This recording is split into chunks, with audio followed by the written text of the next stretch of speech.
আমি ঢাকা শিক্ষা বোর্ডে আছি, এটি অবস্থিত ঢাকার বকশীবাজারে।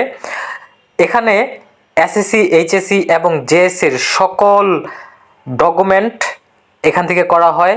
আপনার নামে যদি ভুল থাকে বা আপনার পিতামাতার নাম অথবা আপনার বয়সে যদি ভুল থাকে, এখান থেকে সেগুলো কারেকশন করতে হয়।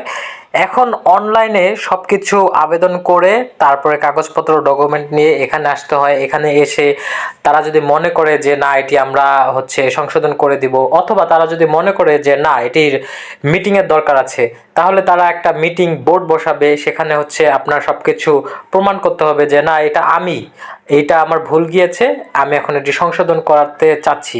টাকা দিবেন, অনলাইনে পে করবেন, আপনাকে এখান থেকে সংশোধন করিয়ে দেবে। প্রসিডিওর আছে, আমি সকল ইনফরমেশনগুলো কিভাবে স্টেপ বাই স্টেপ করতে হবে সবগুলো ডিসকাস করেছি। সেই ভিডিওগুলো দেখবেন, তাহলে সম্পূর্ণ বিষয়গুলো ক্লিয়ার হয়ে যাবেন। এছাড়াও আপনার যখন ডকুমেন্ট সব কিছু হয়ে যাবে, তারপরে ফ্রেশ কপির জন্য আবেদন করে এখান থেকে ফ্রেশ কপি নিয়ে যেতে হবে। সুতরাং যাদের সার্টিফিকেটের নাম ভুল আছে তারা অবশ্যই এখানে এসে সব কিছু সংশোধন করতে হবে।